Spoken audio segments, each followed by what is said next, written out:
gain, nigga that like not gain weight, the nigga that lost weight, but lifting weights and some shit doing with some weight. So he big as hell now. Man, they said nigga got muscles and shit, man. So he ain't bullshit this time.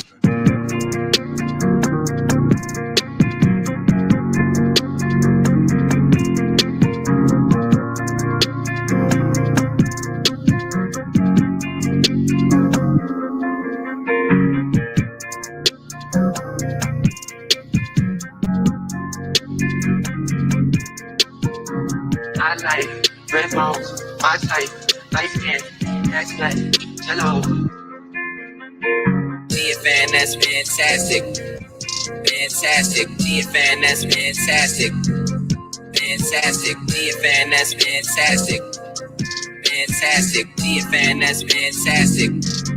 Fantastic.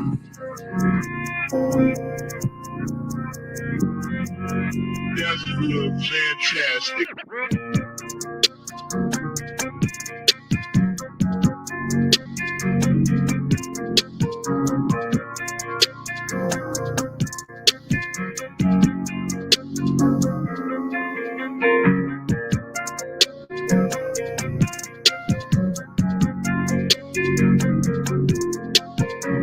I like red bones, my type, light skin, that's black, hello. GFN, that's fantastic. Fantastic, GFN, that's fantastic.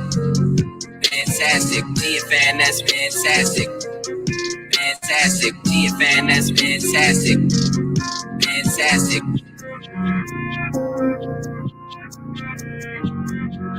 That's fantastic.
Yo, what up? What up, man? What's going on with y'all? Shout out to everybody that's in the building. Y'all know how we get it, man. I appreciate y'all for being with me on this football playoff Sunday. I know this means a lot, man. You could be, what I'm saying, getting ready to win or lose some money on your favorite NFL team that you got all that money on. You know what I'm saying? It's tax time too. Don't put the whole tax return, man, on these football games. All right, man. I know how you niggas get when y'all get some extra little money. You know what I'm saying? You know how that thing go. But anyway, man, shout out to everybody in the building, man. Oh man, listen, bro. We talked about old Shay, man. They had a thing where they had like he was looking over his shoulder, that tight ass motherfucking cardigan sweater. Look, man, you get to be such a big nigga, man. There's certain things you just can't wear. Motherfucking Shannon Sharp looking like a steroided out Native American shaman in this motherfucker, man. This nigga had a knitted sweater on, man, a full knitted like cardigan, and he on that bull jive. Skip. They think they just gonna talk crazy and do my boy Braun like that. Skip. I ain't having it. Hell, I asked Jeannie to go ahead and sign me that night before I came in there, but she's on that old bull jive. But hey, man, John Morant, you better tell your daddy get his motherfucking weight up. We ain't playing them around here now. He don't weigh enough. Skip. But shout out to everybody in the building, man. Listen, man, Bubba, and this is why you cannot work with black people, unfortunately, okay? It's Sunday, y'all, so I'm gonna try to, I'm gonna try to ease into the niggardry. Okay. But and I have a plethora, a smorgasbord, a variety of HBCU impropriety for us to go over. Now, HBCUs, of course, the South. The South is the home of the HBCUs. Okay. Grambling State comes to mind. Here recently, Jackson State. But I know the biggest ones, FAMU, Grambling, Bethune Cookman is a name that comes to hand, and then you have what is it? What's the all girls joint? Spelman, and there's one more big one. Give me a big one, y'all. That's just come to mind whenever you hear HBCU. All right, don't start Howard. Appreciate you, Little Rock, Howard, right? So you have these schools that were originally made for Black people to get higher education. Well, what we know is, unfortunately, when you leave Black people in charge, especially of large sums of money, it seems to go missing. I say again, when you leave Black people in charge of large sums of money, somehow it always seems to go missing. Shout out to everybody in the building, man. Make sure y'all hit that like and share. I said Spelman Lorenzo. I said Kentucky State. I don't know about that one, Orlando Deuce. That might be some hard. I never heard of Kentucky State, man. Never heard of it. I mean, I'm just like, HBCU wise. That's a local thing. Like, I'm pretty sure most people never heard of Fort Valley State University or Albany State. What's another one in Georgia? Morris Brown, sort of, kind of. Outkast put Morris Brown on the map when they did made the song about it. But a lot of people don't know about Payne College and all these different things. So no diss to your state, man. Shout out to all the, HBCUs, especially all the Southern ones or whatever. But just, Howard and the ones we named, we pretty much covered, man. Shout out to Black Wolf Inc. Shout out to you, fam. One love to you too, man. Appreciate you for your contribution, fam. So what's been come to light or brought to light, bro, by Deion Sanders was, hey, even when you're the Black man, bro, and you say, hey, look, I'm going to take my prestige, I'm going to take my fame, my professionalism, my knowledge, and I'm going to pass it down to the next generation of young Black men who are going to be our future leaders. He's being hindered by people that are so greedy and so selfish, they don't give a fuck about the future of Black people as a whole. And that's what HBCU is supposed to be all about, right? See, everybody was complaining about how, oh man, y'all parents doing wrong by sending your kids to these, these D1 schools, their programs, and making them billions and billions of dollars, and they not getting paid, and they just working them like slaves, and y'all should be sending them to an HBCU. Well, you know what Deion Sanders did? Deion Sanders did just that. A man that's got the money, a man that's got the fame, a man that's got the notoriety. Not only did he send his kids there, he came with them, okay? And literally changed that culture around and put HBCUs on the map. College game day, okay, was at a Jackson State game, y'all. College game day. National motherfucking, football, college football coverage to where that old white man, I can't think of his name, takes the fucking mascot head of whatever fucking two teams he thinks he's gonna win and put the one on. The crowd goes wild. I think they even have some prop bets, man. They have. I know for a fact they do because I've seen it. They ask you in really, really close games, what head will the old white man put on? You know what I'm saying? What team is he gonna pick to win? You can actually win money off of guessing what team he gonna pick to win when it's a high game. You know what I'm saying? High intensity game between two great teams, right? So let's just go ahead and get into it, man. And we'll touch here and start with Deion because Deion was the canary in the coal mine. Deion is who warned everybody what's going on. And this is what I forgot in my last one. Shout out to everybody that supported me on the last stream by the HBCUs, man. I greatly appreciate it. If you guys don't know, that stream did extremely well. I think we got over 10,000 views at this point. It's only been it hadn't even been a full month, I don't think. Last time we was here, I think it was on the Sunday also. So I want to greatly appreciate you guys for that support and whatnot. But what I didn't mention was this. When that coach told Dion, you ain't swag. You ain't swag. And I think Dion came to understand and learn after the fact what that coach meant by that. Bars. I didn't really mean to rhyme, but it just kind of happened that way. But what that coach was telling him was like, hey, look, bro, that shit going on behind the scenes, and we got to get our cut however we can get it, because that ain't much to get. So you coming in here and blowing up the spot and putting all these extra eyes on it and bringing all this extra money in the situation, and all of this shit that's going good for you is fucking it up for everybody else, because now we can't steal in peace no more. Now we can't be motherfucking creepy and sneaky no more. You'll have people actually motherfucking looking into this shit. You'll have boosters asking questions about why the hell do we have a motherfucking football program with no motherfucking workout facilities? Okay? Why are you sending your kids to these motherfucking sports programs and they got to go buy their own motherfucking cleats and pads and shit? These got to get a motherfucking a Hibbett Sports account just to play football at HBCU, man. Huh? Your motherfucking meals consist of ramen noodles, Vienna sausages, and a pack of sardines, nigga. All right?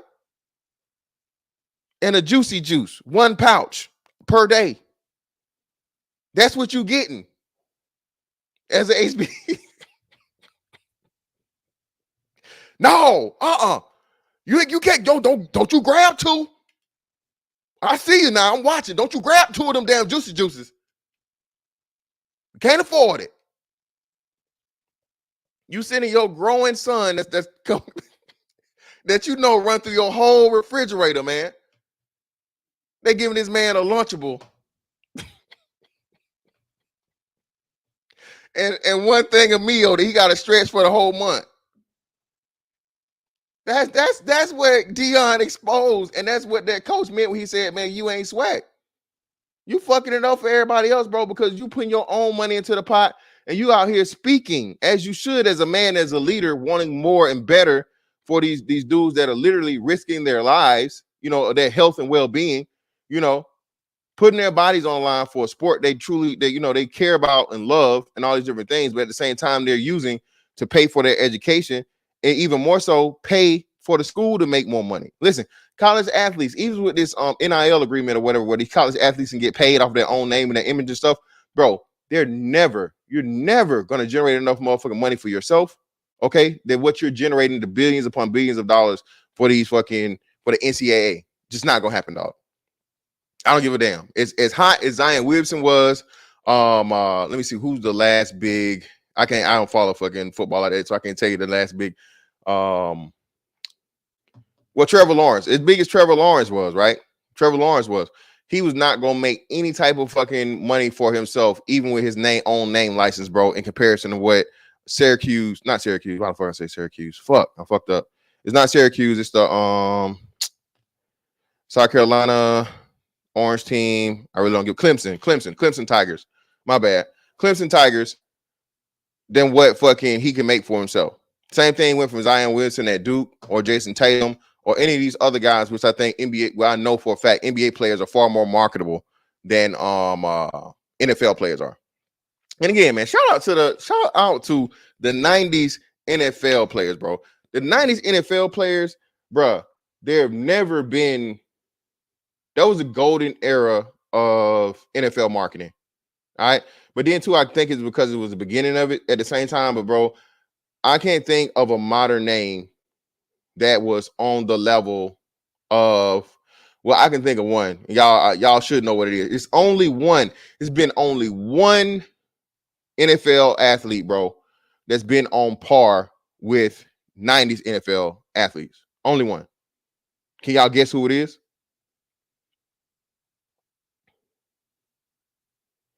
Put your guesses in the chat. Who do y'all think it is, the one person that was marketable to the level that could have competed with the Deion Sanders, the Barry Sanders, the Emmitt Smiths, who else? Who's another big name? The Randy Mosses, the Bo Jackson. Yep, Roscoe got it. That's the only one. Mike Vick was the only one. Nigga, when I tell you to this day, Mike Vick is motherfucking loyalty in Atlanta, bro. Mike Vick can go in anybody motherfucking house, bro. All right, and make him a motherfucking sandwich like motherfucking bro man from the 5th floor. In Atlanta, open arms. He ain't got nothing to worry about. He ain't got to worry about getting robbed. You know, niggas steal cars in motherfucking Atlanta like motherfucking niggas steal candy bars. Oh, shit, my bad, Vic. Vic, that's you? That's you, folk? My bad, folk. I don't even know what the fuck I was thinking about, man. Hey, man, matter of fact, bro, hey, here a couple perks, bro. Here, take a couple of these perks. Oh, you don't fuck with the perk? I got some lean, bro. I got some lean. You want a pint of lean? Hey, man, my apologies, fam. You know how we get down, man. Just out here trying to get it, you know, my boy. You feel me? My bad, man. I ain't even mean disrespect like that, bro. You feel me? I'm my bad, bro. Damn, Vic, I ain't know that. I should have known, though, dog. You know, I should have known, man. It was a goddamn, you know what I'm saying, motherfucking rolls in that bit. Ain't too many niggas out here with rolls, you know. But my bad, fam. Don't let nobody know about this shit, Vic. Come on now. Look out for me. Look out for me, Vic. Don't tell nobody about this shit, bro. You know that violation, man. That violation, man. Shout out to J.R. Lee, man. Even J.R. Lee know, man. Listen, bro. Telling you, bro. Josh, you know we know. Josh, you know we know. Atlanta niggas is different, but everybody know Atlanta niggas lingo, man. Come on, bro. You ain't got to be from Atlanta to know Atlanta nigga lingo, bro. You feel me? I ain't know. Hey, I'm gonna make a nigga proudly. All right, but everybody in fucking Georgia, bro, is like Atlanta nigga scholars, bro. I mean, you know, I grew up on Outkast. You know what I mean? You know, all that shit. T.I., Jeezy, Ludacris, all that shit, bro. You know the lingo. And niggas, when a nigga move from Atlanta, that's that nigga. A nigga that move out of Atlanta to anywhere else where the niggas at in Georgia, bruh, that nigga a gangbanger, a slanger, a pimp, a rapper. Niggas move from Atlanta, nigga, and they God everywhere else in Georgia, nigga. Nigga move from Atlanta, man, y'all niggas too country down here, bruh. You know what I'm talking about, man, bruh, folk, man. This shit country as hell, bruh. That's niggas from Atlanta swear everywhere else in Georgia is fucking country, nigga. Everywhere but Atlanta is motherfucking country. Shout out to Lil Rock in the building, man. Appreciate you, bro. How is they wouldn't call out white school an argument? People sent their kids and money to HBCUs to free whites bad treatment, right? This is a total embarrassment when we cry foul every day. Well, yeah, man. Listen,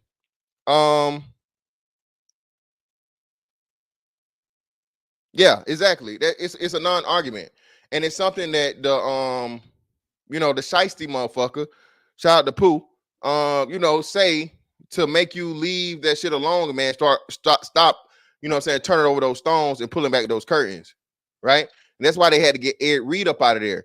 Listen, you cannot have well-off, well-to-do people that don't need money in situations like that. All right? I don't need this job ass motherfuckers, bro. Those are the worst people on the job. That's why, bro, in the military, they have a rule. So if you have X amount of dollars, bro, they kick you out of the military. Bro, you get an honorable discharge and they get your ass the fuck up out of there. Because what the fuck you gonna listen to motherfucking orders for when you making more money than the motherfucking CEO or the CNO? Who you gonna listen to? What's gonna happen to you? Even if they punish you, bro, you just leave and fuck it. I don't give a damn. As soon as they find out you got too much money, bro, hey, yeah, it's been nice shit, mate. We greatly appreciate your service. You know what I'm saying? You are a wonderful, wonderful time to have you. We get your ass the fuck up out of here immediately. Get you out here immediately. Shout out to my man Prime VA, man. I played football for HBCU. They do poor job maintaining facilities and equipment. My school was good and had a lot of money games. You know what I'm saying? Shout out to everybody in the building. We got 86 in here, man. Go ahead and hit that like and share for me, please, so we can get more people up in here. Don't know one hate these schools. We just want them to be better institutions for young folks. And exactly, don't nobody hate them. But again, bro, in order for you to fix it, you must call out the bullshit, man. The thing is when people be quiet. That's why they say if you see something, you say something. Because if you don't say nothing, man, it never gets fixed. And the students or whatever complaining about it, no one's really gonna listen to the students. I mean, you're a student. And again, they're giving you an education. Oh, you gonna come out here, you gonna be ungrateful because you think you carry a little football and you gonna mess it up for everybody else. So you can get guilt trip the students, right? You can try to make the students feel guilty. But when you say this to a motherfucker that's Super Bowl champion, NFL legend, NFL Hall of Famer, multimillionaire, notable, you know what I'm saying, national or worldwide, globally known name, now that shit ain't gonna work. And not to mention just grown ass man. You know what I'm saying? Because you can always motherfucking tell that, hey man, look here, you want to keep your scholarship, little nigga? I suggest you hush, like your grandma used to tell you in church. How about that? If you want to motherfucking keep playing over here, little Tyrone, Dunquavius, Roderick, I suggest you motherfucking stop trying to motherfucking find your conscience around this motherfucker. You better lock that little motherfucker up and shut him up, or you'll be back home. All right, but let's get into this footage, man. And we'll start out with Dion, because this was a warning, dog. This is a warning. Roastmaster, man, you'll be surprised, bro. You'll be on an investigation for a whole lot of shit real quick. You know what I'm saying? You pull, and a lot of people don't give a fuck. You pull up to the job in a certain thing, bro, you're going to investigation. Quick story time, right? So shout out to everybody I was just on deployment with. So we went on deployment in December last year, 2021, right? Well, 2 years ago at this point. December 2021, but workup started back in May or June. So chief season happened or whatever, chief selectees were picked. And I remember seeing this dude, because he was a hood nigga. You tell this nigga was hood as fuck. You know what I'm saying? He had a bald head and he had a beanie, but he always wore his beanie like rolled up. And like, but this before it was cold. So I'm like, okay, this nigga, it's a nigga, right? Every now and then, they're all real niggas in the Navy, by the way, or in the military all around. Long story short, came to find out, man, Buddy was moving them packs. Okay. And the reason why it fucked me up, because he made chief, but by the time we got to deployment, he should have had khakis on, and he didn't have khakis on. He was still walking around in motherfucking blue pants like me. So, you know, I didn't know him, so I never asked his business. And eventually it'll motherfucking get around. So he goes to mass, right? And I see him in the motherfucking in the restriction motherfucking muster line, right? So I'm like, oh shit. I asked people around the boat, yo, what the fuck happened to Buddy? Like, shit, hey, that nigga's moving that weight. And he was moving weight, bro, in the Navy. So trust, believe me, bro. You do funny shit or whatever that's out of line, NCIS and FBI and this shit, they already know about it, bro. They already know about it. And they already watching you, even with your money and shit. You got too much money or whatever going on, bro. Certain shit, they'll be looking at you. So it's not that hard, Roastmaster. Like, hey, bro. Yeah, exactly. You fucking E2, bro. You know what I'm saying? Pulling up to work in a motherfucking Rolls Royce, bro. Something ain't right. You know what I'm saying? Somebody gonna ask questions. Somebody go motherfucking look into it. You know what I'm saying? Shout out to Chief Rock in the building, man. The Shiny 76 OSI or OS1? Oh, okay. Exactly. Well, let's get into this video when Coach Prime was on Earn Your Leisure.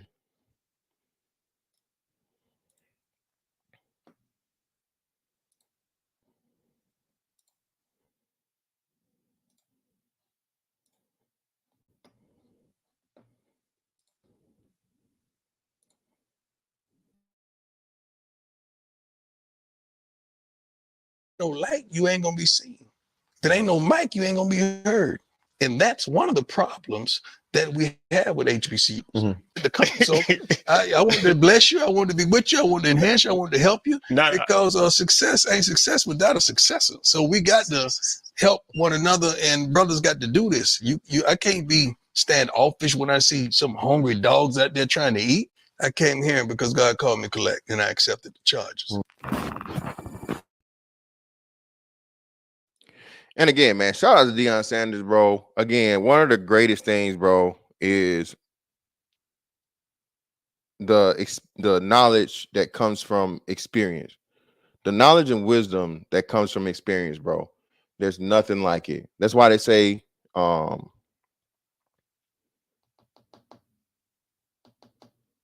repetitiveness is the master of skill, right? Repetitiveness is the master of skill. All right. When you repeatedly do something, it seems stupid, it seems mundane, it seems whatever. But literally, if you ask any boxer, most military people, police officers, any of this stuff, the reason why you train to do it is that it's just second nature to you and you can do it involuntarily. Okay. Most people they oh nigga, that shit lame, all that nigga, that shit stupid, or whatever. But what you see, and you ever talk to someone that's been in the fucking situation where the shit hits the fan, your body is trained to do it, so you automatically click into that mode and you get into doing whatever you want to do. Shout out to paramedics and firemen too. Same thing. You know, most people can't handle, you know, seeing somebody cut up, shot up, bloody, all this other stuff, or arm out of the socket and broke up, all this different stuff. They get the training to be able to not only handle that, but for your mind to look past that and make that person, you know what I'm saying, as safe as possible and possibly save their lives, right? Same thing in situation, military, whatever. If shit hit the fan, the motherfucker starts shooting at you, you don't just go cower in the corner. You take cover and, you know what I'm saying, do the proper procedures and you return fire to motherfucking possibly save your life or motherfucking kill the enemy, whatever it may be. Same thing with fighters. Hey, man, you get punched in the face. You don't just motherfucker turn your back and run, motherfucker. For one, you ought to see the motherfucking punch coming and you hit your motherfucking bob and weave on, or you catch it, you parry, whatever. There's a whole lot of different things, right? But that's the importance of training, okay? And what happens is you live enough life, bro. You've literally seen it all. You've seen it before. And some people are more gifted than others. Deion Sanders, man, has been one of the greatest success stories ever, bro.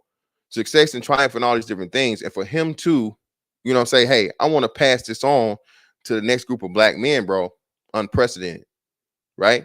But like he said, you're never going to motherfucking get this. And this is what I think, I know men mess up, right? The day of men just taking shit and shutting up and not saying anything or whatever, that's over with, bro. All right? When you suffer in silence, no one knows and no one cares, okay? But when you say some shit, especially about something being wrong or you being wrong, bro, it gets brought to the light and then motherfuckers have to fix it. And if they don't fix it, then they have to deal with your consequences. I'm gonna say again, if they don't fix it, if you have fucking expressed your grievances, they have to deal with your consequences. Whatever you choose those to be, within reason. Now, hey, don't be out here going postal. Don't be out here, you know what I'm saying, riding and sliding. I'm not saying that. But, you know, if you take your influence away, bro, you take your fucking knowledge, you take your training, you take your experience, you take your fucking benefit away from a fucking situation. Hey, and you warn people, hey, man, there's nothing wrong with that situation. You did all you can do. You told motherfuckers how they was getting over on you, and they didn't want to motherfucking change nothing up. Hey, bro, you did your part. Go to where you're fucking valued and go to where you're appreciated. All right. And don't you ever forget what the motherfuckers did to you. And if you can be in competition with them, get every chance you can do to shit on and destroy them motherfuckers that shitted on you. That's what men do. That's what real men do. All right. Keep telling y'all, man. Listen, oh man, you just bitter. You don't know, nigga. I'm a man. I'm a competitor. Listen, if I was helping you do some shit or whatever, all right, we was working together. And I said, hey, man, look, I don't like the way this is going. You're not doing the shit right or whatever. You're getting over on me in this situation, whatever, right? And especially you come to them professionally and you come to them privately and you refuse to change it or whatever. All right, nigga, I got you. I'm out. And then when I out, every chance I get to shit on you, nigga, I'm shitting. All right? Like them bitches taking Dubai trips. All right? Shout out to my man, Brandon Green for the $4.99. Appreciate you, fam. You know what I'm saying? So we're just gonna skip over to this part, another very important part of it, and then we'll go to the change it. How do we get the HBCUs ready? First of all, we got business straight. We got to get the business straight. When I say the business straight, I could start from ticket sales all the way to concessions, to apparel, to understanding TV rights And I could keep going down the list that you got to get this stuff together before you think God is going to bless you. God don't bless nothing that's raggedy, because that's going to be self-destruction. Only way God is going to bless you is you ready for the blessing. He's not going to put something on you that you can't carry, you can't handle. And we're just now getting to the point that we could handle the blessings that he has for us. When I first got here, no, we couldn't. And I'm not just saying it just because of me, but no, we couldn't, because we were raggedy. And it was no structure, no order. I mean, you go out there and kids thought they would go on the field with this on, that. No. We wear black socks. We wear this, we wear that. We're a uniform team. That's another big thing too, man. Listen, the lack of order, discipline, and structure for young black men or young black boys who are going to become young black men is extremely detrimental. Okay. Your father is supposed to instill that in you. The reason why is because men are always held accountable and men are always punished. Okay. You will be punished and made an example of as a man. No one wants to hear your excuses. No one wants to hear fucking the rhyme or the reason. As a man, you will be held accountable. So it's your father's job, okay? Namely your father, but if not your father, an uncle, a goddad, a big brother, someone, some positive male influence is supposed to teach you the way to be able to respond and operate within order and structure. This is why niggas hate the military. I saw this shit the other day with this stupid damn, some simple dumb bitch was complaining about why are these recruiters at these poor black high schools in these poor black neighborhoods. And I'm like, you dummy, big dummy. I'm like, you should be glad that they are. Again, man, is the military the number one thing, the greatest thing in the world? No, it's not. Not saying it is. Okay. Is the military the best option for most people or even a lot of people? No, it's not. Can everybody join the military? No, they can't. Should everybody join the military? No, they shouldn't. But what I'm telling you is this: more likely than not, the military has done far more positive things than negative for African American men and women. Okay,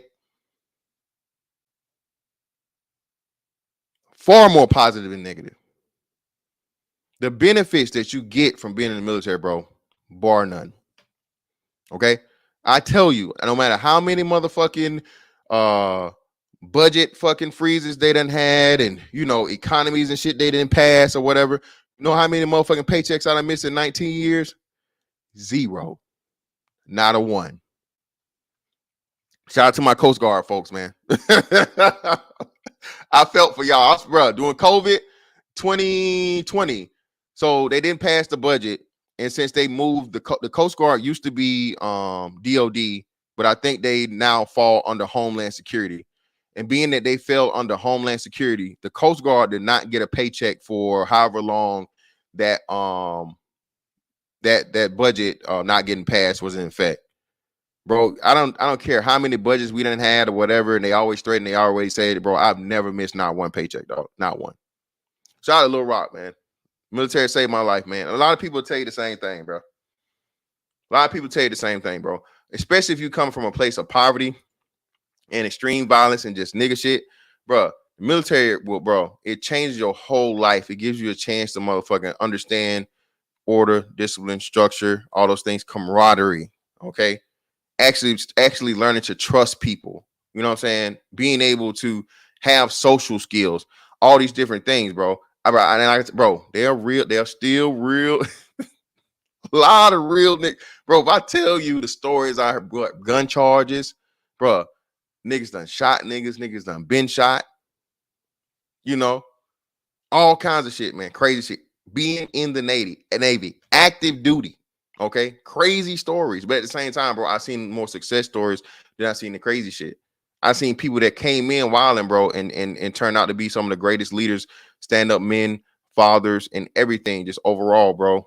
Due to, and they'll tell you, military service. They'll tell you, but even outside of the military aspect of it, just wipe that all the way away. We got over 100 people in the building, man. Greatly appreciate y'all. hit that like and share, like and share, like and share. We will be opening panels so you guys to come up here and you know, give your say or whatnot. The same thing exists, and especially you need to start doing this when these young men enter into adulthood. Okay, bro, you can't be out here wild and just doing what the fuck you want to do, bro. That shit sound good. You know what I'm saying? I know Dirk say what he say, 21 Savage say what he say, you know, Meek say what he say. You know, all these people say whatever the fuck they say. Fuck that nigga, kill that nigga, all this shit, nigga. La la la. You pop this, spin this, fuck that, all this other shit, right? But bro, that shit right there, bro, will get you either locked up or put in a motherfucking pine box, one of the two. Okay. If I had the choice between being a fucking rapper and being in the military, nigga, I'm picking the military. Shit, I told you, the rapper is the most dangerous black male occupation on the planet. I stand on that. Rapper? Especially motherfucking, you can't even say gangster rapper because or trap rapper or fucking what's that shit, or drill rapper. It's rapper in general because PNB Rock wasn't none of that shit. Being a rapper puts a motherfucking target on your back, man. Bubba, shout out to Bubba, man. I was on CVN 75 USS Harry S. True. Got down to a lot of Master Chief, Master Chief is the the best and the worst rank because again, man, it's hey, you don't bust E9s and you don't make E10s, man. Shout out to the Master Chiefs, bro. But when I tell you the Navy Times at least every other month got some Master Chief on the cover of it, bro. They can't leave them young tender sailors alone, man. They can't do it. Shipmate, come on in here, shipmate. Come on, let me talk to you. You know what I'm saying? Let me show you around the command. Oh, you ain't got no car? There ain't no problem. Go ahead, hop in the front seat. Let me go show you around the base. You sure, Master Chief? Oh yeah, no problem. You ain't gotta call me. Just call me Cedric. Don't tell nobody now. Don't tell nobody. Just call me Cedric, baby.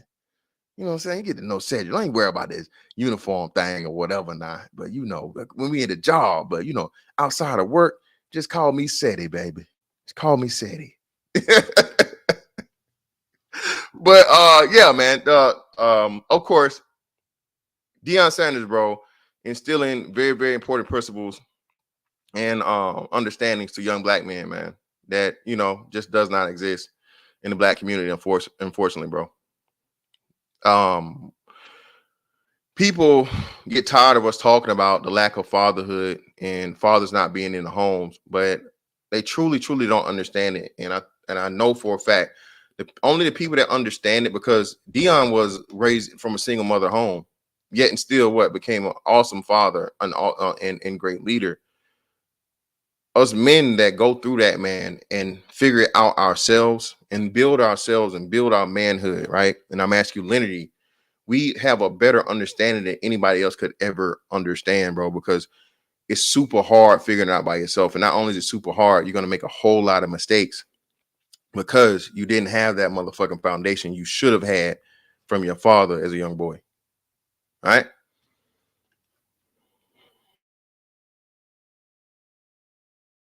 You know why? Because in the NFL, if you don't have on this type of uniform in the game, you get fined. First fine is $3,500, then $7,500, then $15,000, then it goes all the way up. The kids don't know about that. I said, you know what? You want to wear your shirt out? If you do it in the NFL, guess what? This is what that is. Now, all those kids you see on television with the shirts out, see, they got grandma or auntie saying, you know, can I hold some? And they saying no, but they just gave away $15,000 just to kick it. And that's idiotic to me. They don't understand it until it's over. When they see home start to come closer, then you start thinking about, man, I had $250,000 worth of fines in my career over foolishness, just trying to. I'm thinking to myself, that was one of the things I loved about you was like you kind of did have it tucked in. You had the chains on sometimes. I'm like, I wonder if he was never broke rules. And the guy who established them, I made sure I got straight with him. I said, I'm gonna push the envelope a little bit now. Okay. So if I had my gloves, and I had them open, cool, no rule break. But when I had the ones with the prime and the timeout like that, they say, okay, you couldn't wear them. So now I made the gloves with no clasps. Okay. The socks were a certain way, you know, but it was always uniform. I've never did nothing out of a character and out of a order for the NFL. I just look good in my unit. So let me ask you this: as far as collaboration, how important? Because obviously Jackson State is getting all the attention right now. And we get all the attention because we're winning. No, I'm saying you should get all the attention. Right. But I'm just saying, how important is it to collaborate with other teams in the swag, other HBCUs to kind of? You mean the coaches? Yeah, share information, share resources. Okay. I've got several of the coaches on the Zoom call and say, let's talk about our biggest nemesis or detractors or cancers. And we just talked about it. And ironically, everybody's dealing with the same foolishness, but people just don't talk about it. But this is the problem. Dirty secrets hidden in plain sight. And again, this is what happens when you have these coaches, these HBCU coaches that are pretty much, sworn to secrecy to keep their motherfucking jobs. If you try to be the guy that's going to go out there, man, and speak up and say something, you just be replaced. You just be fired and replaced. Because one of the worst things, bro, is a lack of solidarity. The worst things, dog. The worst thing, bro, and I've seen it. Shout out to all my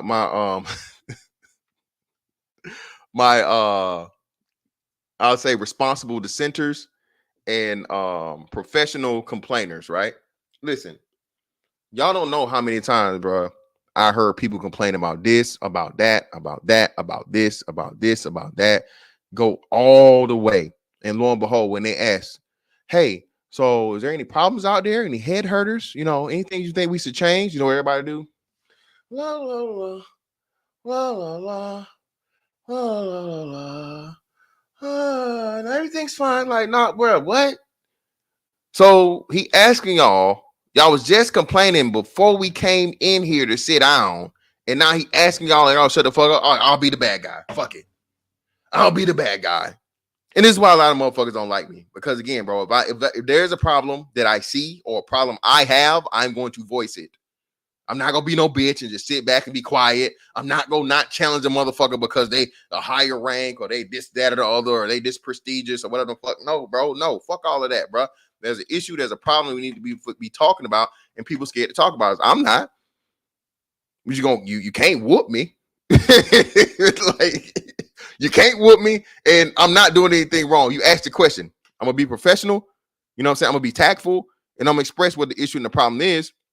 And then when that one person breaks the ice, that one person says something. Now, well, well, there is.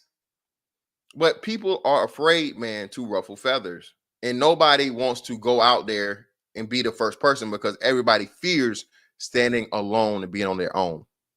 Okay?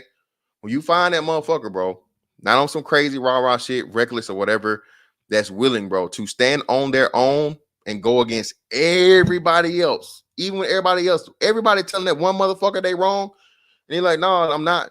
Fuck that. We can talk about it. Or we want to do something else, so you got to go to wherever you go. Let's go. Let's do it. You find that person, bro. Value that person. Value that person, bro. All right. That's an important part of leadership that never ever gets talked about. And that's motherfucking courage or bravery to be unpopular, to be unliked. You have to, in order to be a great leader, bro, you have to become comfortable with not being liked. Okay. Delivering the bad news. Okay. Handing down the punishment. Okay. Or going against the crowd. All right. You know what I'm saying? You have to be comfortable with that. But Dion, again, this is a leadership lesson, people. But it's going to be missed by most people because Black people hate leadership. Black people hate order. Black people hate discipline. Excuse me. Niggas hate leadership, order, and discipline. Niggas hate it.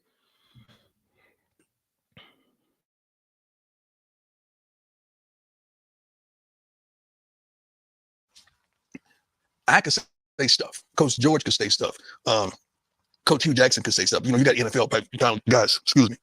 But some guys that don't have that, they can't elaborate and talk about the dysfunction that they're dealing with because they're subject to be fired. And when we do it, you may not like it, but I'm not lying. So if I'm saying, how are we going to be on? And shout out to Dion for saying it. Again, if you say something, nigga, we'll have your job. You know that. They know that. These dudes depend on whatever their salary is. Most of these HBCU coaches, man, not making no 6 figures a year or whatever. You know what I'm saying? Hell, they might have a fucking second job or something. You feel what I'm saying? So you can't risk losing your livelihood and your support for your family over, you know, being the person to expose the bullshit. This is why you need people like fucking Dion, right? And other motherfuckers, bro, that you can't hold that motherfucking shit over their head to get the shit, just start writing the shit.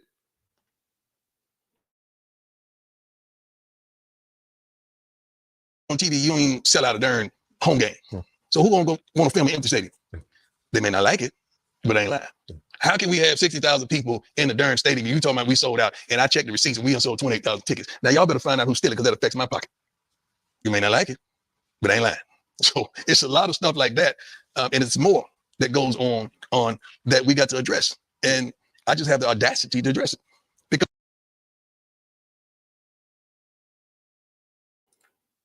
And shout out to all my fellas out here, man, with the audacity and the testicular fortitude, bro, to say what needs to be fucking said regardless. We are last of a dying breed, fella. 80s babies and, you know, almost old niggas, bro. These young niggas, bro, nothing. And it's so in society's become so feminized when a man fucking stands on this motherfucking own two, bro, 10 toes down. It's fucking just visceral. It's just a violent fucking just response from everybody because oh, how dare you? Oh, what? You raising your voice? You putting bass in your voice? You speaking with authority? Who is you, nigga? Who you think you is? How you gonna talk with confidence? How you gonna motherfucking say this and say that? How you not just gonna go along with the crowd? Motherfuckers hate that shit, dog, and I love it. Motherfuckers don't understand that shit, bro. But I love it. I love it. Yeah. Oh, you mad? Oh, yeah. Let's get into it. Let's do it. I'm about that. You know what I'm saying? And it's a big part of it too, man, a hooper, man. If you been a hooper, bro, it's nothing like that shit, bro. The new nigga in the gym, you got that proving ground, that proving moment where you got to beg a nigga to get on. Nobody want to pick you up because they don't know you. Niggas got their five, you get on motherfucking court, bro, and you bust niggas' ass. Ooh. It's, bro, that's a lovely feeling. Just lovely. Shout out to Grinch and the baby. Shout out to Grinch and the baby. Some of you 90s babies, man. Some of you 90s niggas. Y'all, hey, man, these 2000 niggas is totally different, bro. These 2000 niggas is no chance, bro. Timid as hell. But let's start getting into a lot of these stories now, man. Start getting to these stories. And we'll go to the coverage of Jackson State responding to what Coach Prime said pretty much. Dion pretty much had to force himself into being able to coach the bowl game. You know, at first, Jackson State didn't want him to do it. They was gonna let him go ahead and kick him out by his way and go on by his way and, you know, do his thing or whatever. But again, when you have such, you know what I'm saying, you're such a polarized figure, you know what I'm saying, and you've done so much, you really don't have no choice because the people are going to override you, and they forced the hand of the fucking of the school of Jackson State so he could coach that game, dog. All right, and it's a great thing that he did. But let's listen to what Jackson State had to say about the situation.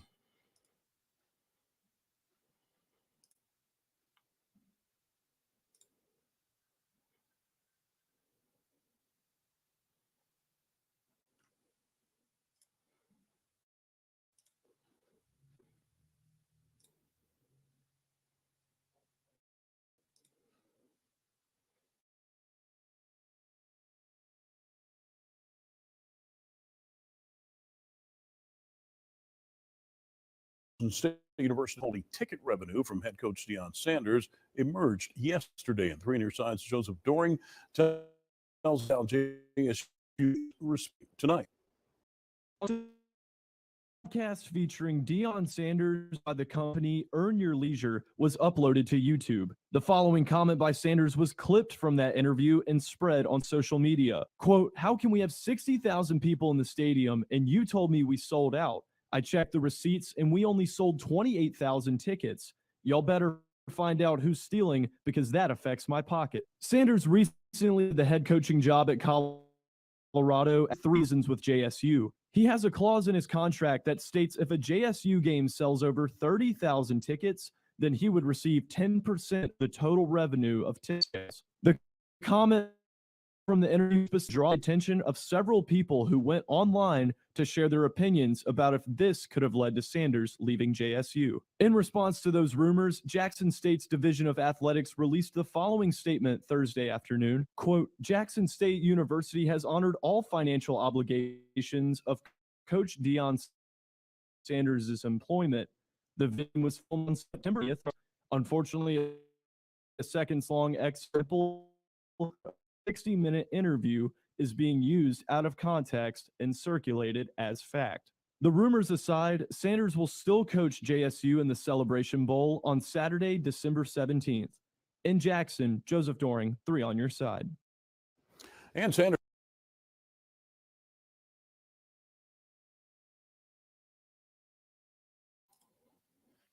And that's that. So let's see what they got to say. If there's anything different, it's worth reading. No. So pretty much that explained everything there. That was Jackson State's response to it. They wrote him some weak ass letter or whatever, thanking him for coaching and all these different things. That was in the process of them trying to that was before they were going to let him coach the bowl game. But let me see. Let me share this real quick. There we go. So now let's get into these shady ass HBCUs. All right. Now the same Jackson State University. And what do y'all think the common theme of HBCU might be, y'all? What do y'all think? What, I mean, 2 of them. We know what one of them gonna be. But what's the top 2? You know what I'm saying? Immoral, illegal situation y'all think these HBCUs are involved in? If you had to take a guess, give me your answers in the chat. There we go. We know that one. Yeah. Misappropriation of funds. Yeah, the money.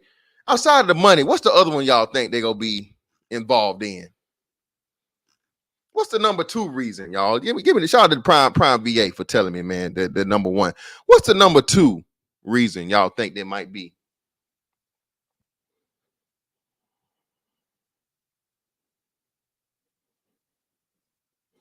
Cool Kamasi. Got him. Bruh, they love buying and selling that pussy. Bruh, listen. Bruh, it's so many motherfucking prostitution scandals in these HBCUs. Fam, it is crazy. I remember when the one happened with Fort Valley State. We're going to cover this. And they got back to me, of course, because, you know what I'm saying, I'm from Macon. Fort Valley, like, 30 minutes or whatever down the road or whatever. So when that shit hit, man, everybody was talking about it. Everybody. All right? And it's the faculty, bro. Pimping out these young women. You want to be an AKA? Well, you going to have to motherfucking suck some dick today.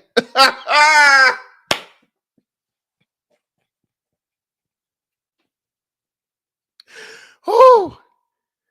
Bruh, they was pimping out these motherfucking girls, man. But let's get into it. Well, Peanut, we're not gonna do that now. They're not little girls, they're grown women. They grown women, so we're not gonna do that now. They grown. You gotta be grown to go to college. So it was no underage individuals involved. But yeah, they were young and impressionable. We'll just say that. But you'll see who a lot of the what's the names are. So it's not the men. We'll just say that, right? But let's share this.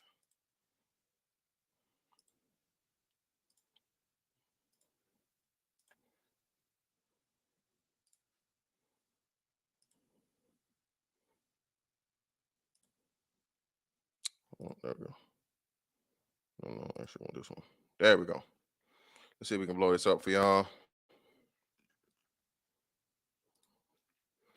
And of course, Jackson State.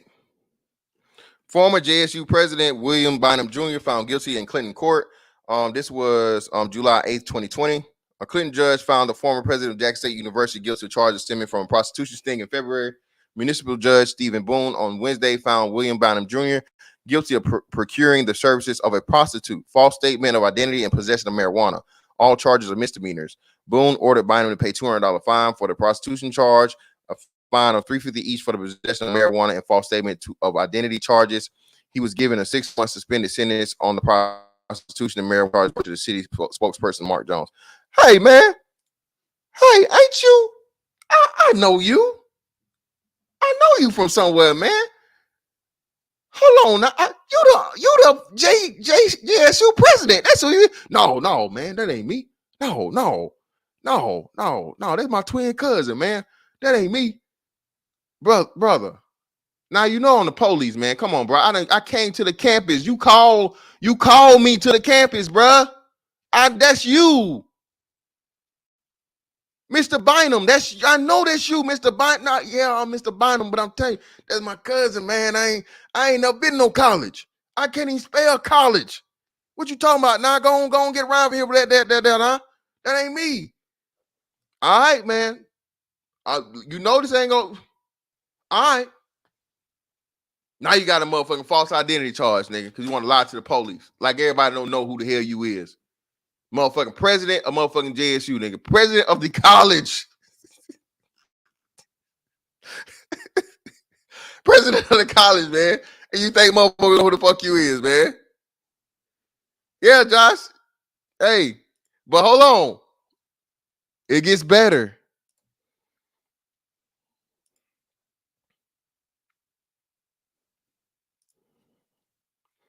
Reporters were not allowed in the courtroom due to social distancing.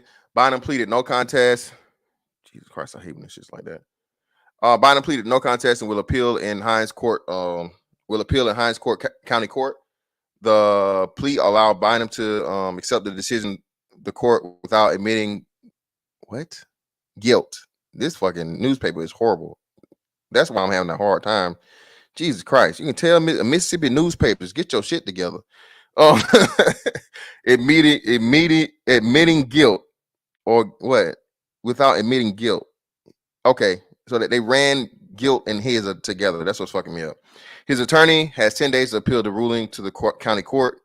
Jones said the former JSU president was among 17 people arrested at a local hotel in a prostitution sting in Clinton in February. Bynum was with the former director of JSU Art Galleries, Shonda McCarthy, at the time of the arrest. I say again, Bynum was with the former director of JSU Art Galleries, Shonda McCarthy, at the time of the arrest. Boone on June 24th also found McCarthy guilty and ordered her to pay her fine for the prostitution charge and $350 for the possession of marijuana charge. She was given a 6-month suspended jail sentence on both charges to run concurrently. Bynum resigned after the prostitution charge became public. The Board of Trustees in the Institution of Higher Learning on the same day named Thomas Huston the interim president. So he was buying pussy from somebody else. Exactly. That worked for motherfucking JSU, man. Listen, man. HBCU staffs, bro. Y'all, this is what happened when y'all steal the money. When everybody knows, bro, sports programs and sports generates the most motherfucking revenue for any college program, bro. I never forget that time the coach for was it UConn? I think the men's UConn coach. And the dude tried to chastise him for giving the money back or whatever. And he was like, no, I'm not giving any money back. Well, don't you think? Well, I was like, bro, he's like, go do your research. He said, shut up. He said, you just need to shut up. He said, you don't know what you're talking about. We generated, X millions amounts of dollars for fucking this school just within last year alone. Nobody generates more fucking money for this school. Not fucking no scholastic program comes close to the money that fucking sports and athletics, men's athletics, let me be specific, men's athletics generate for these fucking college programs, bro. Nothing even comes close. Okay? Nothing comes close. So when y'all steal this money, man, y'all fuck this money up to where this is going to be the clearest big thing, like you said, bro. $60,000 for or 60,000 people, 60,000 people. I don't think, can it be 60,000 people? I don't think it's that many. Well, yeah, 60. I think he said 60,000 or something like that, or whatever. How many people he said? It's either 60,000 people or $60,000, one of the two, right?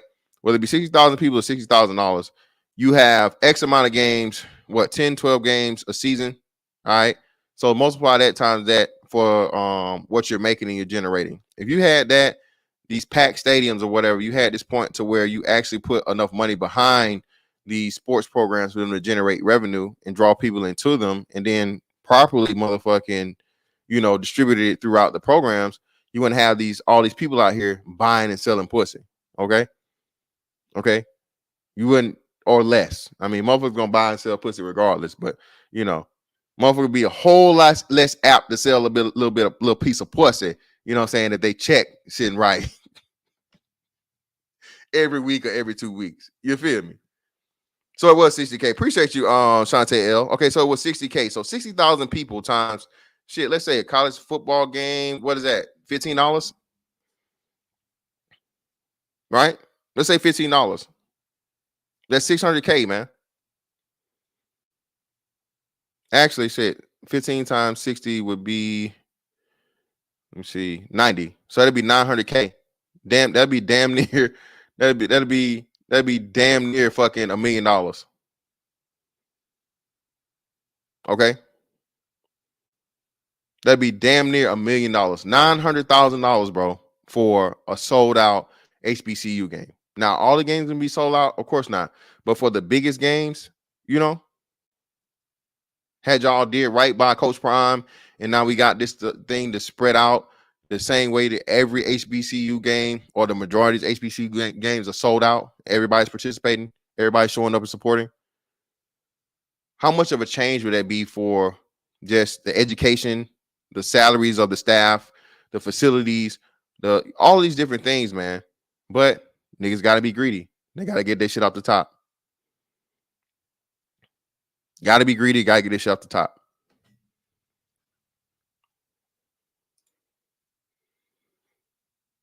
And let's not forget, before Trump left, Trump promised, let me see, what was the pledge?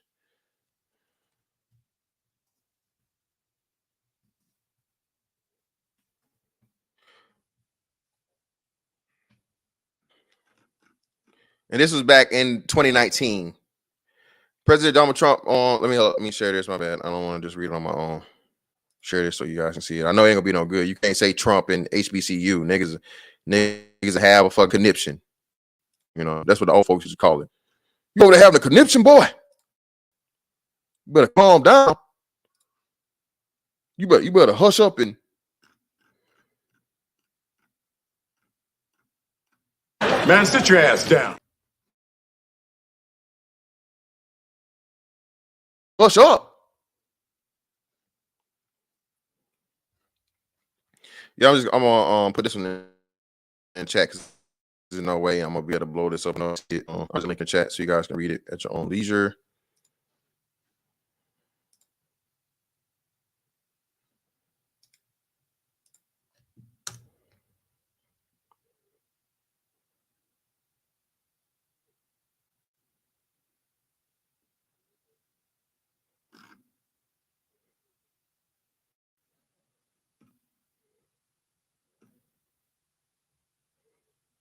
What, brother? Wow, brother.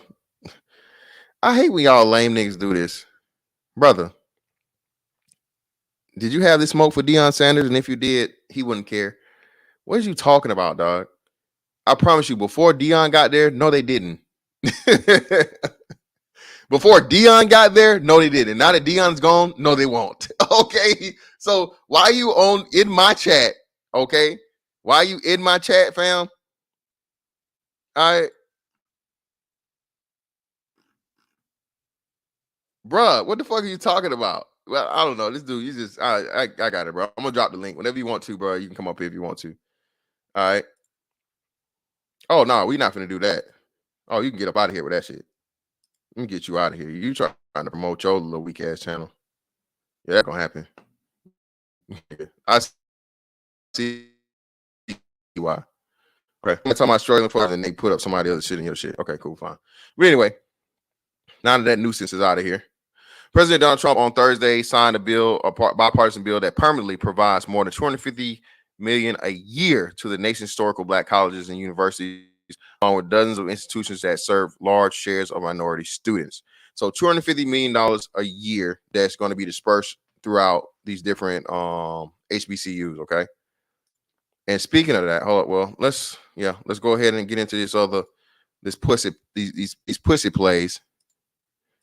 These pussy plays.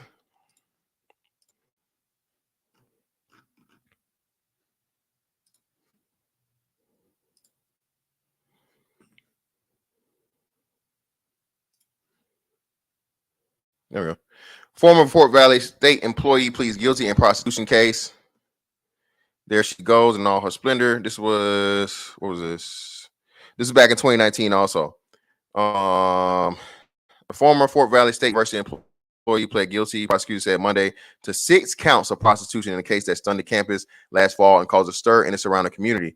A judge sentenced Alicia Johnson, 49 years old, who's the university's special events director, months before her arrest, 5 years on probation, $1,000 fine, and 180 days house arrest, authorities said.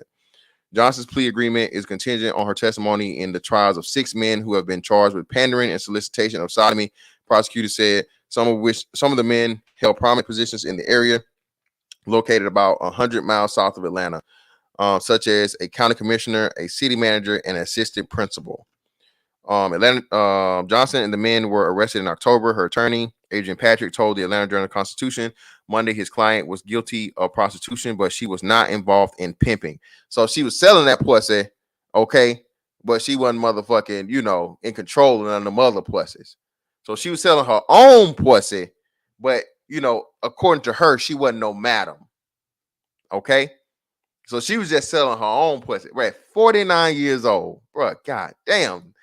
These hoes don't stop, bro. 49, you selling pussy? Whew. Jesus. No, that shit couldn't been no more than $40.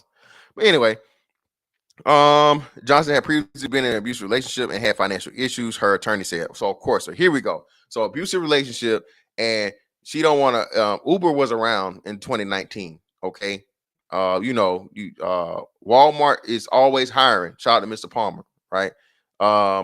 You could have babysat some kids. You're old grandma. People still do them little under the table daycares and shit. You know what I'm saying? You could have babysat some kids. You could have made you a fish plate. Ma'am, you live in Fort Valley. I know you make a mean sweet potato pie. Come on now. Or better yet, a pecan pie. All them goddamn pecan fields out in Fort Valley. Ma'am, you had to resort to selling that old pussy? You went to motherfucking trying to sell that old 49-year-old pussy. Ma'am.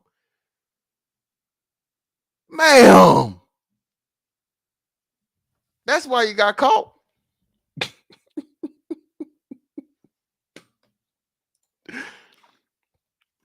Patrick said Johnson, who is doing administrative work, agreed to a deal to end the speculation about her, particularly on social media. We thought, with all those allegations, true and false, we thought it was the best thing to do. Patrick said the investigation, which began months earlier, sparked countless rumors about the size and scope of the prostitution ring, which prosecutors eventually said included an unnamed student. Shout out to MacTown, baby. Macon Judicial Circuit District Attorney David Cook said Monday that Johnson's actions damaged the university's reputation. Ms. Johnson's actions in exploiting this young woman's cast FVSU in a negative light. That's Fort Valley State University, for you guys that don't know, that the school and those who hold it dear certainly didn't deserve, said Cook. And that's that.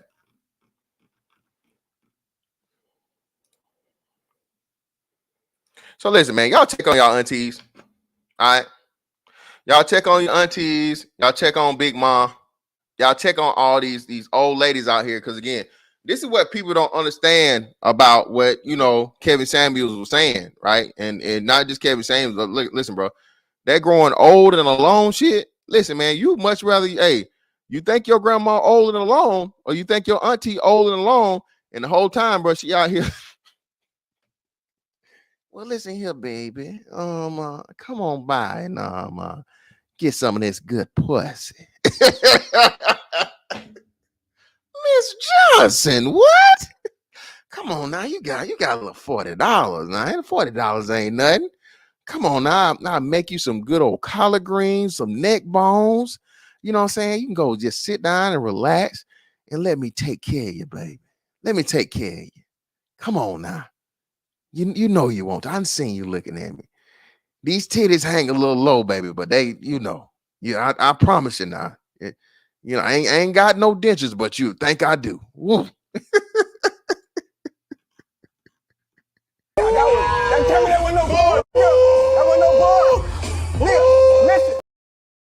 That's how them young boys be with Miss Johnson, motherfucker. Put that pussy on them, bro. That nigga, 50 years of pussy experience, nigga. All right, you think you just finna get in and go crazy, Miss Johnson? Put that mouth on you, boy. You can't. Nigga, start hearing the music. Bum, bum, bum, bum, bum, bum, bum, bum. Nigga, start hearing that music. Like, damn. Damn. Oh.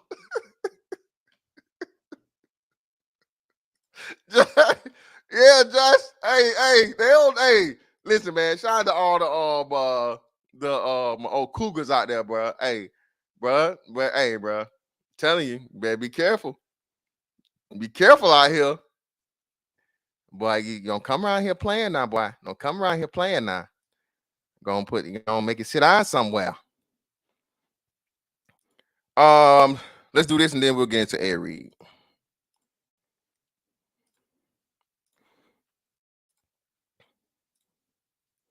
Now I remember this again, man, because I'm from Georgia. So I remember the talks about pain even way before the whole Morris Brown situation. Too much. Let's go and start that. We don't give a damn about none of that. But Morris Brown and Payne College seeks new path after financial troubles. This was in November 6th of 2020. Two small private historically black colleges with similar histories of financial problems that threaten their survival are seeking to start a new era of equality, education, and sound leadership.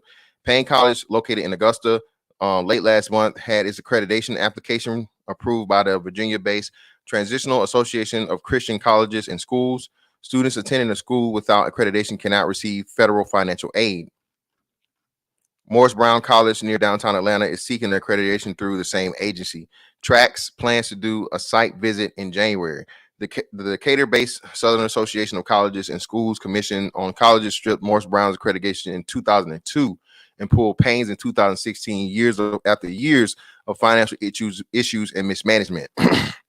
The hell? Goddamn. In many respects, both colleges are starting over, said TRAX President Tim Eaton.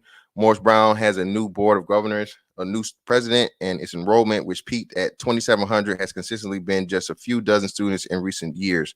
Payne, which last year had 448 students, also has many new leaders and has restructured its finances. Payne has about 900 students, with the SACs put the school on probation in 2014. Morris Brown had a fund balance of $1.9 million in 2018. The following year's federal tax records show the college was in the red the prior year. Payne, which court's records show had a $10 million shortfall in 2014, had a $3 million operating budget surplus over the last 5 years, Eaton said. Federal statistics show college enrollments declined nationally, but about 100,000 students to about 19.6 million in 2018. The most recent year available, some reports show a national decrease this fall, which education leaders attribute to the coronavirus pandemic. Experts have raised concerns about the future of smaller private liberal arts schools like these because of the national decline. Student leaders have heard the questions about why enroll at a school with accreditation issues. They and others say education was not the problem, it was financial. Morris Brown Student Government Association President Jacqueline Flournoy has offered campus tours. Things have changed, they say. I need y'all to do your research first before trying to put down Morris Brown, Flournoy said. She tells the skeptics and the curious. Morris Brown suffered from ballooning debt to keep the college financially afloat. Some administrators committed fraud. Including obtaining loans on behalf of students who were unaware of the college had applied for financial aid in their names. God damn, nigga. Hold on, wait. Work up. Nigga, bruh. Listen, nigga, you thought getting a cable bill or a light bill in your name was bad. How the hell the college out here fucking up your credit? The college? You going to jail. That statement gonna send you to jail. Lock their ass up. Hey, listen here. You definitely. I'm pressing charges. Let me find out. I motherfucking go to apply for my little motherfucking car loan for my Dodge Charger or my Challenger, and they're like, sir, how dare you come in here with a 300 credit score, brother? Wait, whoa, wait a minute. Ain't no way. What you talking about? How could I possibly? Okay, how could I possibly have a credit score that bad? Well, say, look here, brother, you got a whole loan for a college. You buying desks? You buying projectors? What's all fucking all these dry erase markers? What the fuck going on, brother? Oh, here we go. Oh man, Miak Mike. Let's see. I used to fuck with you, but I can't message you anymore promoting negative racist stereotypes about HBCUs. Every time you ninjas get a chance, you give to HBCUs a body blow. My HBCU isn't dusty. Well, brother, if it's not you, you know what I'm saying? If it don't apply, let it fly. Brother, I'm not saying this. What the fuck? Hold on. And what are you saying? Listen, y'all niggas are Carl Thomas as fuck. Brother, I'm reading you stories. What are you talking about? I didn't make these up. Brother, this is literally in black and white of actual cases and actual motherfucking facts that's happening. So what are you talking about? How could I possibly be fucking putting back HBCUs in a bad light, nigga? I'm not an HBCU. I'm a nigga on YouTube. You know who putting HBCUs in motherfucking bad light? HBCUs, nigga. What's wrong with y'all? Hopefully you trolling. I really hope you trolling. I really hope you trolling, brother. Because if you can't, man, you have horrible. You need to go. Your fucking degree for your HBCU is worthless, nigga. Worthless. And shout out to Bubba. I was gonna make that shit. I was gonna make that fucking correlation too. These HBCUs like the motherfucking church building fund, bro. You'll never pay it. You'll never pay it off. Yeah, bro. Again, dog. I'm not. Listen, dog. I'm not. You guys are fucked up because everything you're alleging carries serious jail time. Brother, no, I'm not. Brother, it's not. And matter of fact, everything I covered, people that fucking admitted to. I covered 2 motherfucking guilty plea or no contest plea and a guilty plea in prostitution things, brother. What are you talking about? What are you talking about? But anyway, hey man, just make sure you hit that link, bro. Since you don't fuck with me anyway, I would love to hear your and we're an hour in. So anyway, let me drop this right now, brother. Go right ahead. Brother, you got so much to say in the chat, man. Come on up, brother. Sell me the HBCU, brother. Show me what I said wrong. Show me what I said that was slanderous. Show me where I lied, brother. Stop it, man. Y'all niggas emotional. HBCU probably got some motherfucking shit in your name too, nigga, while you up here capping. One former president pleaded guilty to embezzlement and was sentenced to 2007. Again, while this dude talking about motherfucking slander and carries penalties, nigga. One former president pleaded guilty to embezzlement and was sentenced in 2007 to 5 years probation, including a year of home confinement.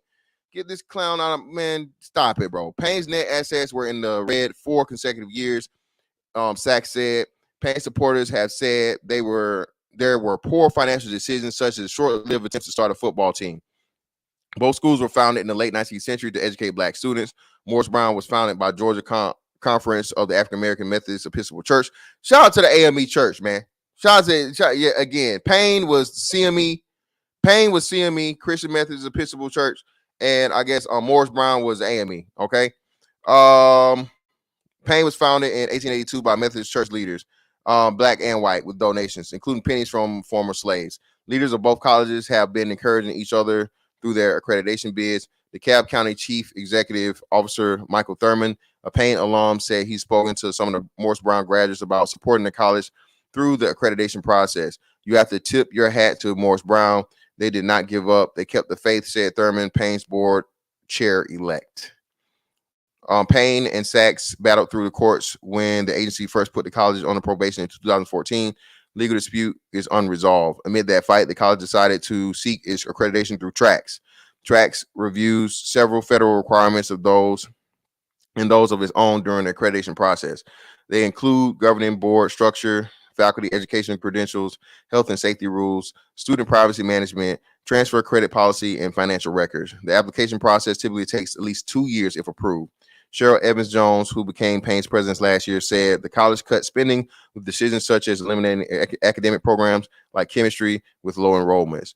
TRACS, which had 90 members of college and universities nationwide, visited Payne in July. LaShawn Doolittle, a janitor, was part of the group of students who answered their questions. After filing for bankruptcy, Doolittle, 52, and Augusta residents decided she needed and enhance her resume and applied to Payne. The school in 2017 gave her son, Savon, a baseball scholarship. They took a chance on me, and I didn't want to disappoint them, said Doolittle, who cried joyfully when the accreditation was approved. Payne must give a progress report in February, Eaton said. Jones said the college is exploring ideas of strengthening its academic programming and finances, such as offering more distance education, particularly in cybersecurity. God damn, this shit long as shit. Oh, we almost done. Flournoy 21, the student government president, was crowned Miss Morris Brown. Why it had to be? Lord, come on now.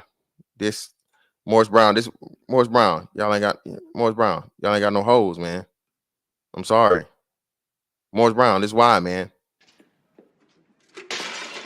Damn. Morris Brown, this cannot be any type of motherfucking pageant winner, or cannot. You're not gonna get no enrollment. None. Is this the best that Morris Brown has to offer? Are you kidding me? Ma'am, I'm not sure if I'm looking at. I'm not sure now, but Holy mother of Jesus, she's a man. that might be a damn man. Bam. That might be one of them transmissioners. Hey, man, I don't know about Payne, man. They got the transmissioners up there, son. I don't know what you going to that now. I don't know where you're going up there. Man. They got the transmissioners. Flournoy 21, the government president, was crowned Miss Morris Brown during the homecoming weekend in October. She dreamed of going to college since she was 9. Her mother and grandfather are some of the family members who are graduates. She successfully recruited her best friend, who later joined the military. Morris Brown president Kevin James said the key is to show financial stability. The school, which currently has about 55 students. Wow. The school, which currently has about 55 students. God damn. Woo. Of course y'all saving money. Hell, ain't nobody going to the school. Set a $500,000 fundraising goal through October homecoming to put it in his bank account. Officials said they raised $550,000. What the hell y'all having homecoming of if it ain't no football game? I'm confused.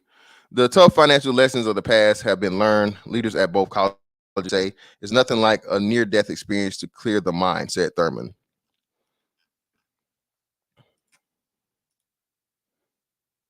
Hold on. Hey, bro, come back, bro. Your thing didn't connect.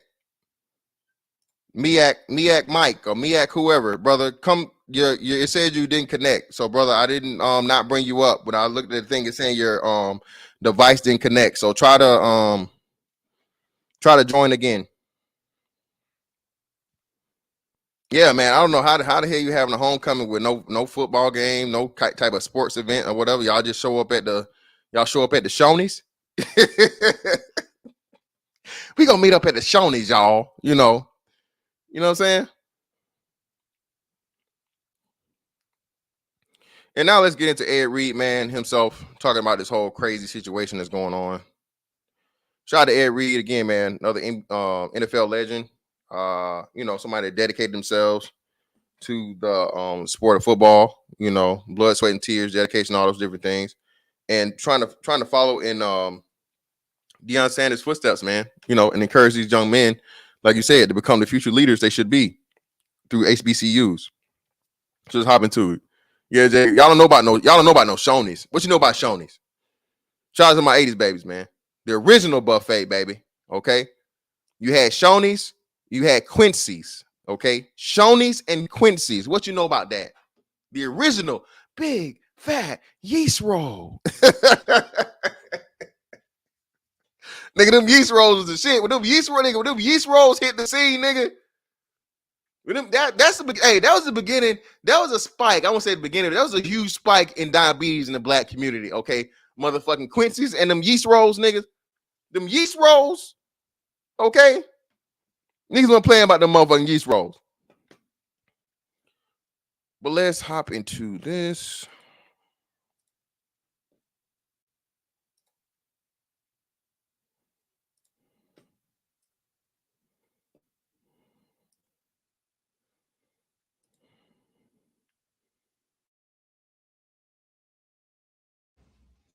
Less than a week we've cleared this land, y'all see over here. Less than a week.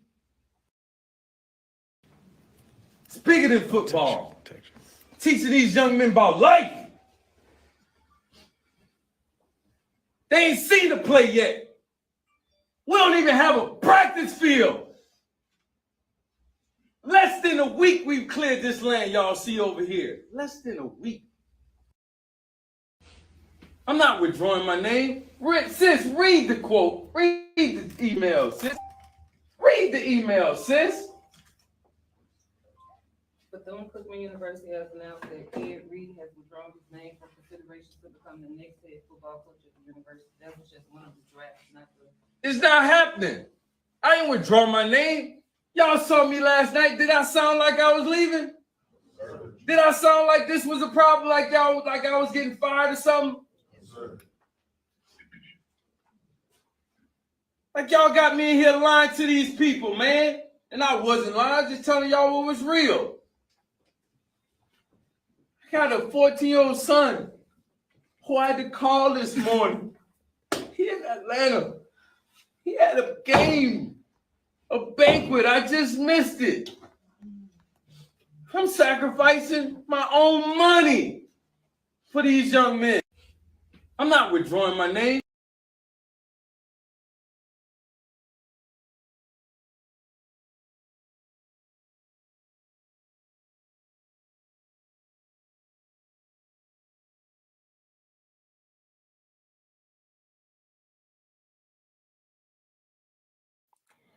And the rest of it is just niggas giving their comments on Twitter and IG and whatever. And again, I guess like Miak Mike, to where don't you say nothing bad about my pastor. Shout out to the brother that brought up the church right, Bubba. Shout out to Bubba, man. Listen, bro. Listen. Don't you say nothing bad about my pastor. Don't you say nothing bad about pastor. No matter how many motherfucking outside kids pastor got, no matter how many times you done showed up to church and the motherfucking air.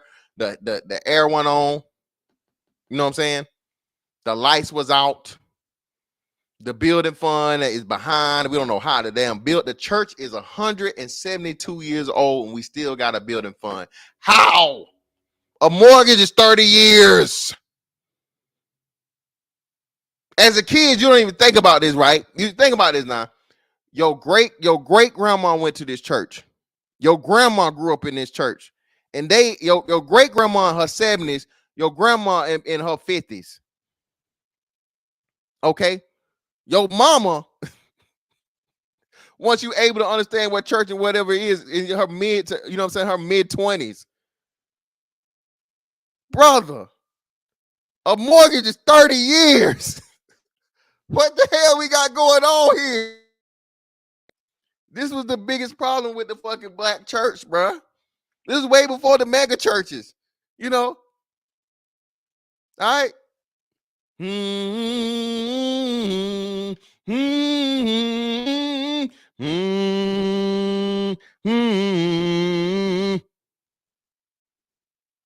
know what I'm saying? Hey, Charles. Y'all thought he was saying, hey, Charles. Hey, Charles, not a charge. Hey, Charles.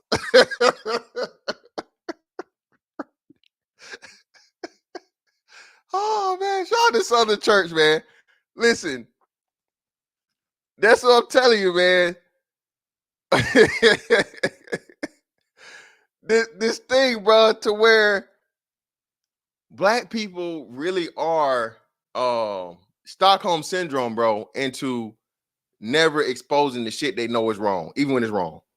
Even if it's going to be the greater good and fix things right and fix it to where everybody gets a fair share and things are operating out of order and discipline. No, don't you say nothing bad. Don't you say nothing bad about my pastor. Don't you say nothing bad about my HBCU. You hush now. You hush up.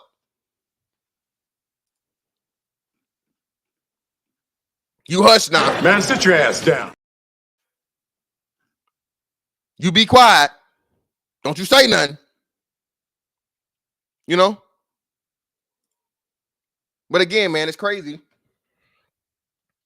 It's crazy, bro. That we get here and we have this situation so quickly all over again for another black man, from another black man that didn't have to do this. And this is what black people claim they wanted. So when you finally get a time, you finally get someone that steps out of, sacrifices their time. This man said, hey, man, he's sacrificing not only his money, but sacrificing time he could be spending with his son. You know what I'm saying? Who's trying to get himself together. You know what I'm saying? He's trying to do his athletic career or whatever. He's sacrificing family time, bro, to dedicate his to the you know, plenty of other young men. And like he said, man, hey, had them being industrious before we even had one play, he said.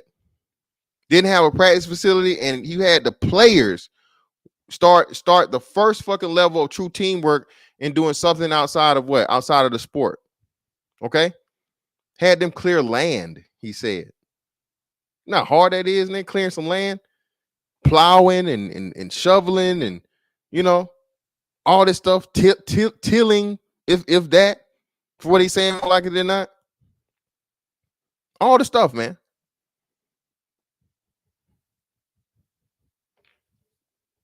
Shout out to Dale.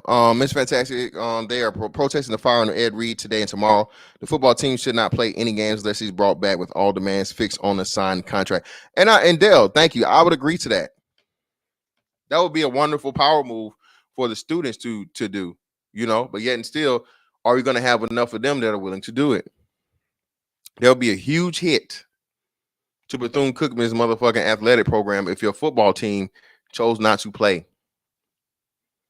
If that football team goes on strike, you know, hell, Deion Sanders just said 60K seats sold, able to hold. You're gonna lose out on $900,000. You know what I'm saying?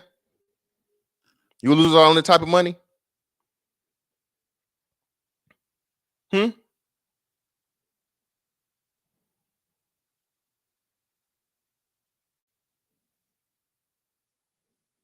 You know? We're at this point, bro, in this junction as to where nobody wants to ever call out the bullshit. That's dysfunction. Okay. Not only is dysfunction, it's dishonest and it's teaching a horrible trend of behavior that's going to be followed by everybody else, because that's the way it's always been done. The number one thing, bro, you'll ever hear, especially in my line of work, is that's the way it's been done is not an excuse. Okay. That's the way it's always been done. It's not an excuse and it's not an acceptable answer. When you know the right way, you do the right way. No matter how difficult it may be, no matter how motherfucking mundane it may seem, it's that way for a reason. In my particular line of work, people can lose their fucking life. You don't get to make a fucking arbitrarily fucking decision at your level that could motherfucking, you know, make somebody else lose their lives, limb, or equipment, right? You don't do that. But again, too, like you said, I have to operate within a fucking boundaries, okay, and parameters that are set up clearly. When you don't have the stuff and now you're dealing from a moral standpoint, right? Even though the legal is there, I showed it to you. Misappropriation of fund, embezzlement, all this stuff, all fraud, all these things, man, when it comes to, you know, millions upon millions of dollars. right? You put very few people in control of them at the top, onesie twosies, not even that many people. And now those people are supposed to disperse the money throughout every other program and every other staff member. Well, what are we going to have happen? What are we going to have happen? Oh shit, what happened? Browser has blocked mic. No, Miak Mike, no way. It don't have no block mic. I don't have, bro, you can't be blocked. There's no way. Browser has a block mic. What browser are you using, brother? Are you logging in with your phone? Because if you're trying to log in with your phone, bro, nothing is blocked.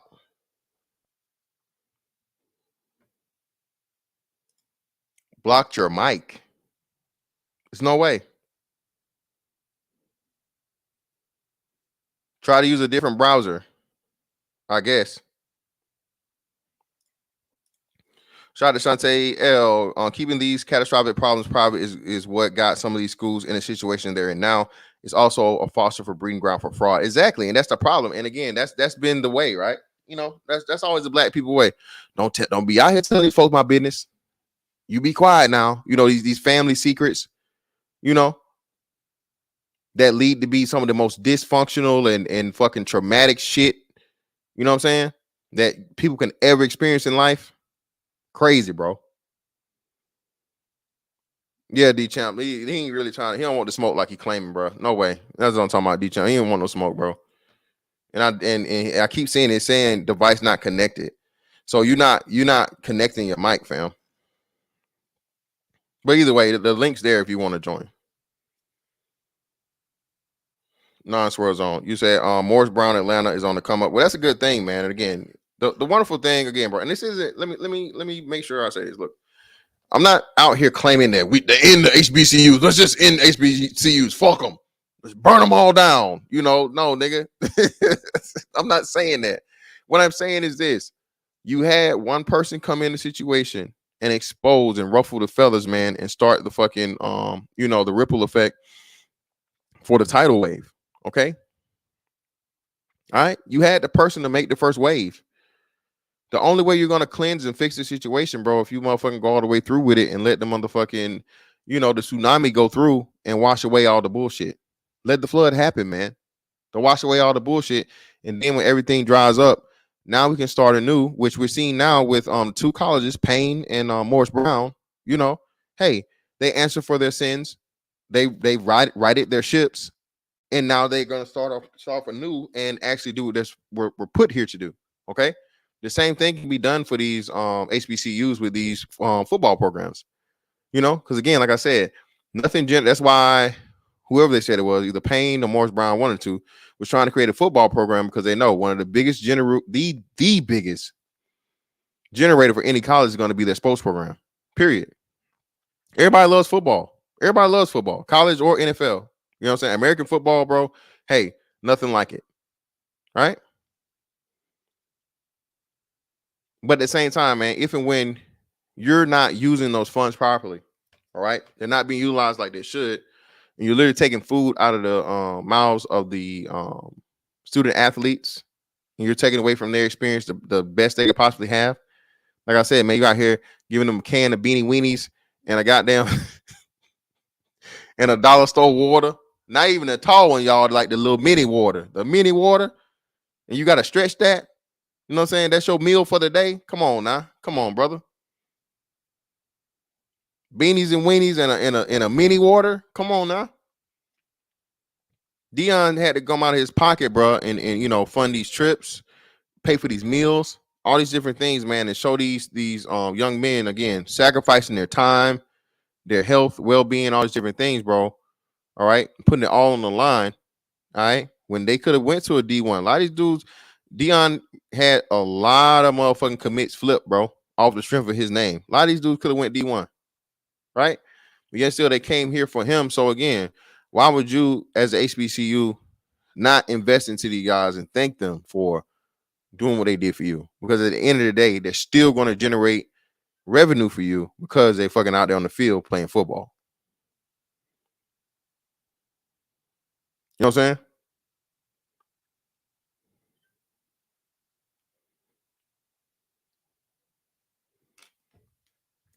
But all in all, man, hold on. Let me see. Here we go. Hold on. Me and Mike going ham. I gotta read this shit because he not whatever. So apparently, allegedly, his mic don't work. So I'm gonna go back and forth with him from the chat. Now, why do you group all of us together? Fuck. Oh wow, 107 HBCUs we get blamed for one being janky. Do you call all white school? Oh wow. Okay. Well, for one, brother, again, that wasn't one school. It was several. Dion said what he said about Jackson State. Ed Reed just said what he said about Bethune Cookman. I just showed you 3 articles of 3 different HBCUs, brother. What are you talking about? It's not just one. It's several. You literally can Google this information, brother, and find out everything that I'm talking about. I supported. I provided the articles for you to look at and see for yourself. You can reference them. So you're lying right there. It wasn't just one. Several. Most of you assimilated high school ass Negroes don't want to go to HBCUs and don't give a damn about it. You just want to hit him with the Mike Tyson when you get the opportunity. I don't know who the hell him would be. I thought most fucking schools were referred to as she's. Most alma maters and most schools are referred to as she versus he's. But I guess, and I don't know who the hell he is. Nobody would know Mike Tyson. Ain't nobody biting no ears around here. Let's be honest. We are the only race of people that get off on stuff like this. Why isn't Coach Eddie George is at like y'all is I don't know. We're going too far as melanated people in America. Oh, here we go. America with 3 Ks. I see what this is. Listen, man, can y'all just join the chat? I mean, please hit the panel, please. It's gonna be too much to read. You fake pro wackety niggas. You fake pro blacks. You niggas that again probably ain't gave not nam penny to the HBCU claiming you love since you left it, since you graduated, if you graduated from it. Okay. We didn't even talk about that. I could really go in if I wanted to go in, but let's not do it, man. Yeah, listen, man. Shout out to Chronicles.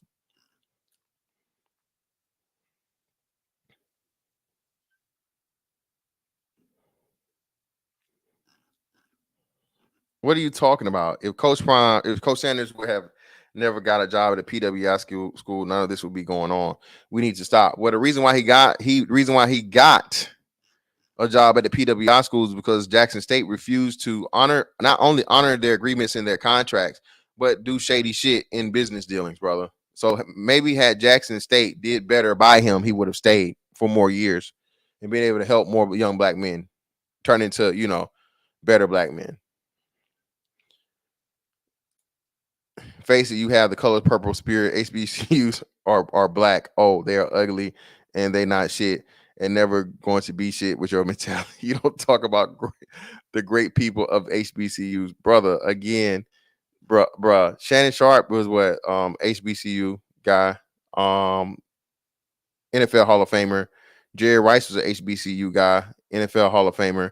I mean, there have been plenty of guys that have been from a sports perspective that have been great. Of course, Martin Luther King, and other people that have been great, brother. But again, that's not what this is about. It's a topic, brother. It's a topic. And again, praising people for the thing they should be doing doesn't actually help them. Men know that. Men understand that.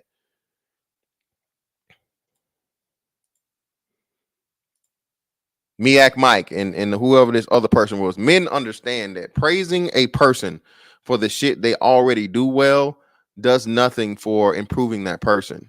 Criticizing for the person that the things that they do wrong or where they're deficient greatly improves that person because it points out the errors or the issues they have that they need to fix so that they may be better. This is why I have a topic here. And again, I'm only doing this topic because again, now it's now being brought to light by 2 major personalities who are subject matter experts in not only the sport of football, but the business of football. Okay.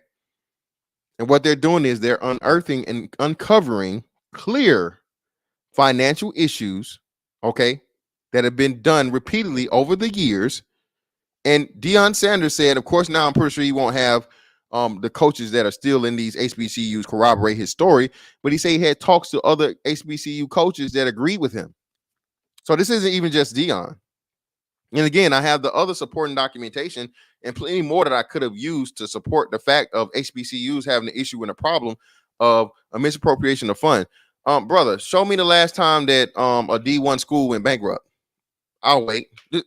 Let's just play y'all's game, right? So you need the money to run any type of business, all right, whether it be private or public. Okay. So show me the D1 school, the PWI, that's had to file bankruptcy in, let's just even say, the last 20 years. Go. I'll wait. Miak Mike and Stephen Rael. You two gentlemen, please tell me the last time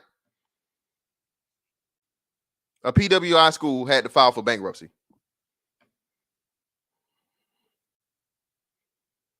I'll wait. I'm waiting.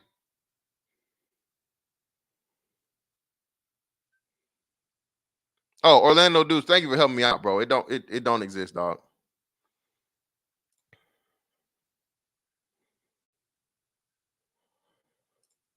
They just did, Miak Mike.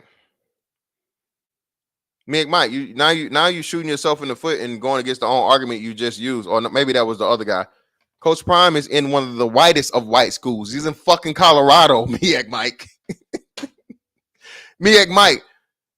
Deion Sanders is coaching in Colorado. One of the highest motherfucking white percentage football teams, like probably of all time. Colorado. What are you talking about? Shout out to Sante. Sante, hey, please fact check me, love. Don't take my word for it. But again, that's what we do over here. If y'all wanna, hey man, I'm with all the smoke, man. Wow, shout out to Larry Legend. We had 26 million in city funds disappear a few years back. Damn.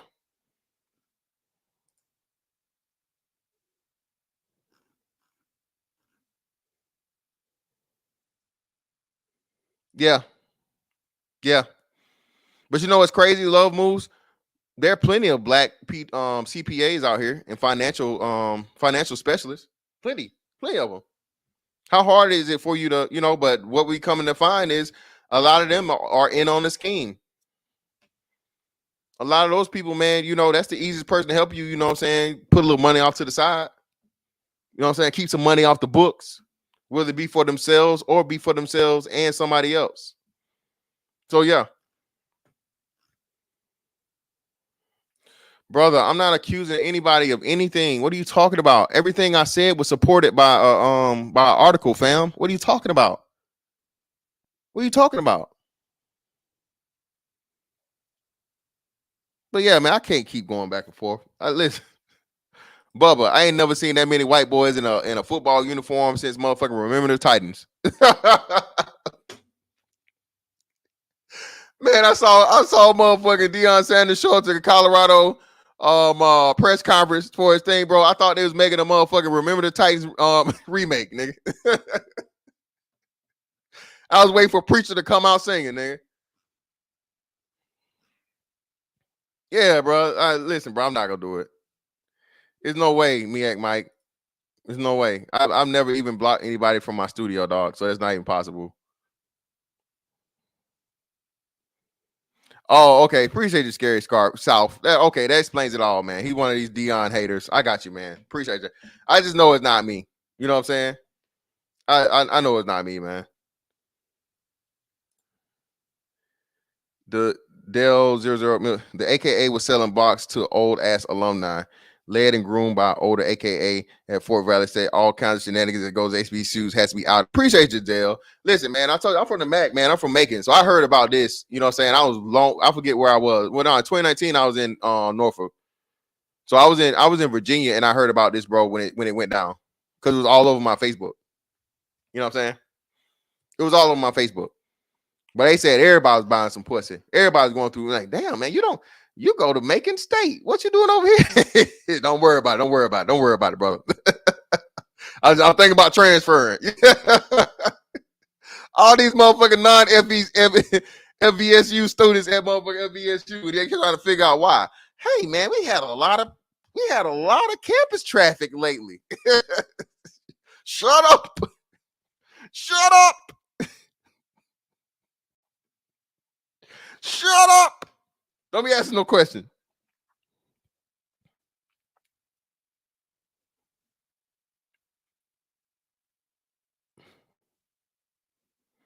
Yeah, Jackie Jack, he ain't even trying to get none of this smoke, man. Hey, man, hey, you know it. Look here, sugar. You know what I'm saying? Daddy, look out for you. You know what I'm saying? You need something or whatever, come just call me. You saying just gotta be no one-time thing. I'm gonna give you this $40 this time.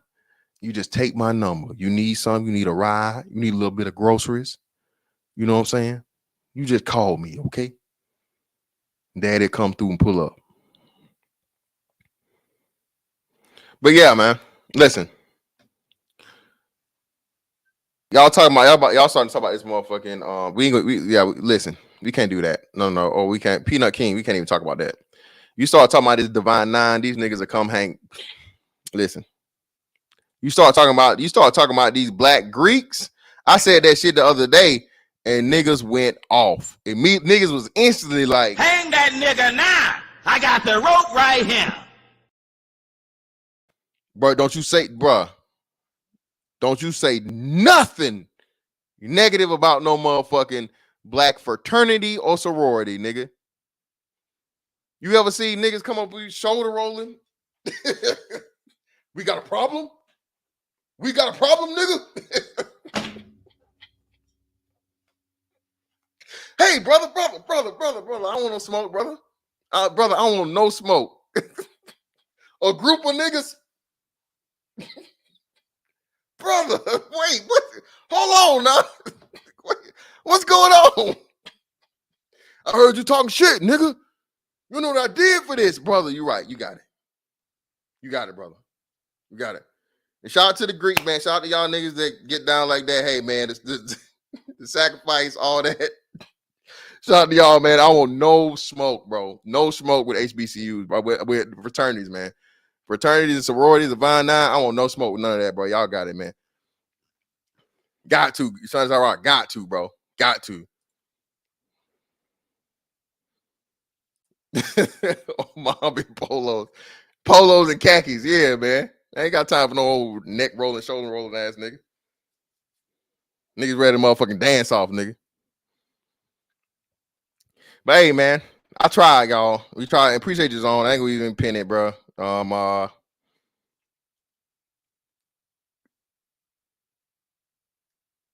Okay. Hey, we got. Hey, y'all say that, man. Like, hey, niggas be pulling up on me tomorrow.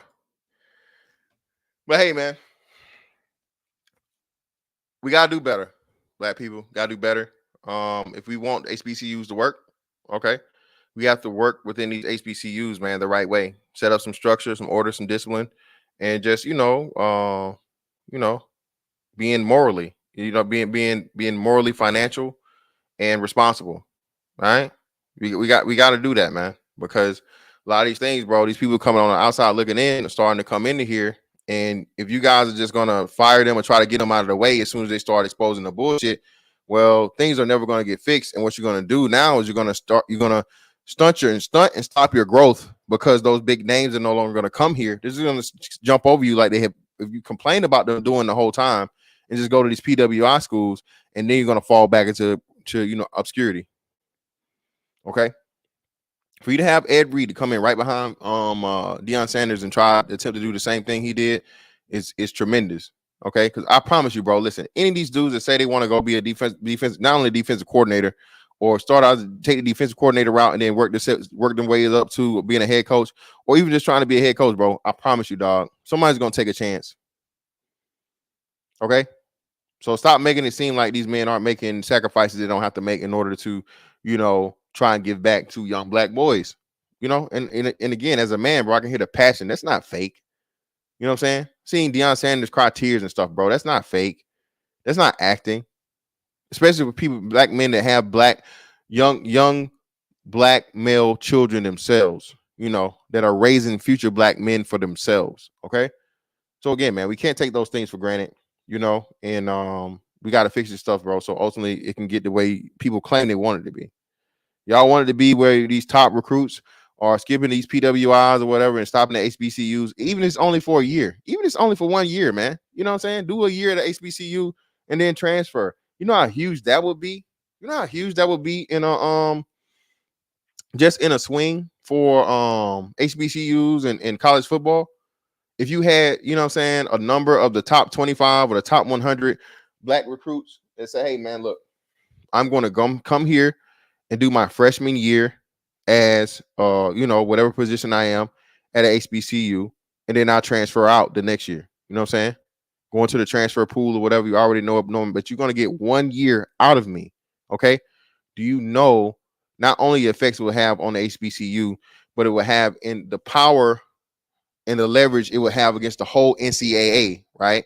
In them having to play these HBCU schools, because now you have the top talent that are making at least this 1 year stop there before they go to the power, the you know what I'm saying, the PWI school. You know how major that would be? You see what I'm saying? But if and when you're going to fire pretty much, unofficially fire Deion Sanders and then fire Ed Reed before we even get started, you know what I'm saying? Why would I, as a fucking, what dedication you're going to have to me? A little kid with potential that nobody even knows for sure to be. I can't trust you. If you'll do that to a Hall of Fame, Super Bowl winning, you know what I'm saying, world renowned or nationally known fucking football players, legendary players, bro, what the hell are you going to give a fuck about me for? But again, people very, very seldomly want to look at this stuff and do whatever, man. Well, Sante, I'm pretty sure, like I said, if that happens, to make a statement at the very least, Dion will do that. I promise you, Dion's going to try to get him on his staff immediately, if at all possible, whenever he can do it, to get him on that staff to send a message to the HBCUs. Okay, the worst thing you want to do, bro, is have powerful. Listen, HBCUs is one thing, but NFL Hall of Famers, you put them all together, they're not fucking with them.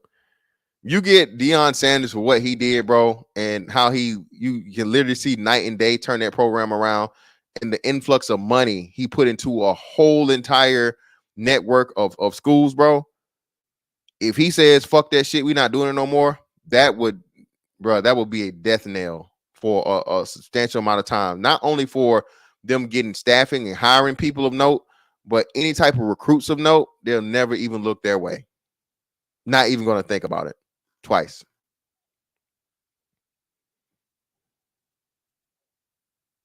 Yeah, and Jay Cavarsi again, it's that don't talk about my pastor. You be quiet about pastor now. Don't worry about why them kids, all them kids over there look just like him on the third pew. Don't you worry about that. Don't be asking no questions. We know he married, and we know them kids just happen to look like his, but you shut up now. You hush. All right. But anyway, man, greatly appreciate y'all for pulling up on me, man. And that's that on that one. We'll catch you on the next one. Again, oh my bad. Let me do we got it up? I don't have it up. But make sure you guys follow me on all my socials. Mr. Fantastic 824 on Twitter, on IG. And I have my Mr. Fantastic 824 page on Facebook page. Please make sure you follow me. Also on Rumble. He has the link tree click that link tree that's in the link. And I'll catch y'all on the next one, man. Holla.